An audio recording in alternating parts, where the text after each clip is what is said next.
হে ৰাম ৰাম ৰাম ৰাম এ আপুনি জীৱৰ সাক্ষী কৃষ্ণ কৃপাময়ী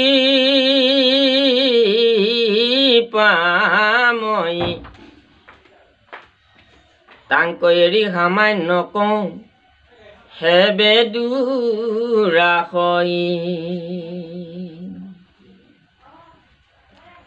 ধন জন প্ৰাণ পুত্ৰ যত পৰিবাৰ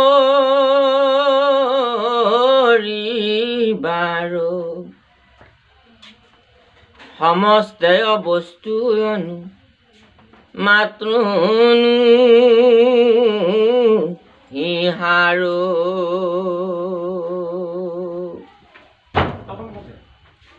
হেনয় অনুমানী মাধৱত কৰাৰুতি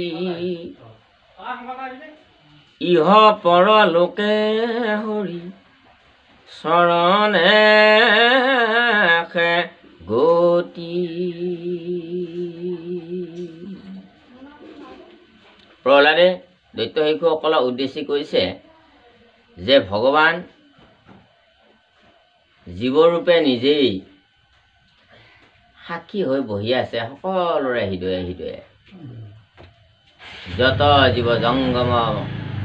কীট পতংগম অগমনগ জগতেৰি কায়া কীট পতংগ তৰু তৃণকা আদি কৰি সমস্ত প্ৰাণী হৃদয়ত জীৱৰূপে ভগৱান তাতে সাক্ষী ৰূপে বহি আছে সাক্ষী ৰূপে বিৰাজমান হৈ আছে এই পৰম শক্তি ঈশ্বৰ শক্তি থকাৰ কাৰণে আমি দেখিছো শুনিছো আহিছো গাইছো কৈছো লৈছো চেতন শক্তি পাইছো এই প্ৰভুৰ এই মহাশক্তিটো যেতিয়া শৰীৰৰ পৰা ওলাই যায়গৈ তেতিয়া আমাৰ শৰীৰটো একোৱেই আমি নাজানা হৈ যাওঁ জড় হৈ যায় গতিকে এই মহান ঈশ্বৰ কৃপাময় কৃষ্ণ জীৱৰূপে আমাৰ সাক্ষী হৈ বহি আছে বিৰাজমান হৈ আছে তাক নাজানি অজ্ঞানীসকলে সামান্যজনে আকৌ অন্য আকৌ কিবা কিবি দেৱ দেৱতাৰ পূজা পাৰ্বণ হোম যজ্ঞ বলি বিধান আদি হিংসা ধৰ্ম পালন কৰি থাকে তাংক এৰি সামান্য কয় হেবে দুৰাশয় বুলি কৈছে তাৰমানে সেইজনৰ আশাটো দুৰাশয় বুলি কৈছে ভাল নহয় আশা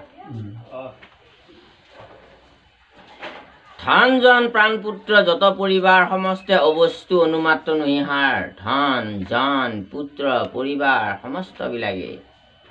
অবস্তু বুলি কৈছে তাৰমানে অবস্তু মানে হ'ল মায়া সদায় নাথাকে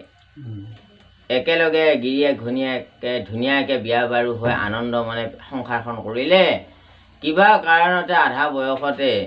ঘৈণীয়েকজনী ঢুকাই গ'ল মানুহজন অকলশৰীয়া হৈ গ'ল কিমান দুখ লাগে তেনেকুৱা ঘটনাটো হৈয়ে থাকে জগতত অলপতে আমাৰ ইয়াতে এটা ল'ৰা বহুত কষ্ট কৰি ল'ৰাটো পঢ়া শুনা কৰিছিল অতি দুখীয়া ঘৰৰ ল'ৰা বাপকে ঠিক কামত মানে যাই পঢ়া শুনা কৰি কামত ধৰিছিল মুঠে গৈ সৰু সুৰা এটা কিবা প্ৰাইভেট চাকৰি এই ল'ৰাটো এক্সিডেণ্ট হৈ ঢুকালে নহয় একমাত্ৰ এটাই ল'ৰা আছিল বাপক মাকে কিমান দুখ পাইছে কোনোবা দিনা ভাবিছিল নে ল'ৰাটো যে ঢুকাই যাব বুলি সেইকাৰণে এইবিলাক বস্তু কেতিয়াবা ধন সাঁচি থোৱা যায় কিন্তু ধনটো কেতিয়াবা এনেকুৱা হৈ গ'ল পৰিয়ালৰ এটা বেমাৰ আজাৰ হ'ল কিবা এটা অসুবিধা হ'ল এক্সিডেণ্ট হ'ল কিবা হ'ল পটকৈ ধনটো ওলাই যাব নিমিষতে বেছি সময় নালাগে সেইকাৰণে এইবিলাক অনুমাত্ৰ বুলি কৈছে মানে অকণমানো এটা অনুৰ মানুহ সাৰ কৰিব নোৱাৰি যে সদায় থাকিব পুত্ৰ ধন জন এইবিলাক পৰিবাৰ সমস্ত যে সদায় থাকিব এইটো কৰিব এইটো আশা কৰিব নোৱাৰি এই কথাটো জানি শুনি তোমালোকে হৰিচৰণত সদায় শৰণ লোৱা আৰু হৰিচৰণত তোমালোকে ভকতি কৰা। হৰিচৰণত ভকতি কৰিলে তোমালোক শুদ্ধ মনৰ গৰাকী হ'বা। শুদ্ধ মনৰ গৰাকী হ'লে তোমালোকে পুণ্য কৰ্ম কৰিবলৈ শিকিবা আৰু পুণ্য কৰ্ম কৰিলে তোমালোক ধন্য হৈ যাবা আৰু হৰিচৰণত ভক্তি যেতিয়া বৃদ্ধি প্ৰাপ্ত হ'বা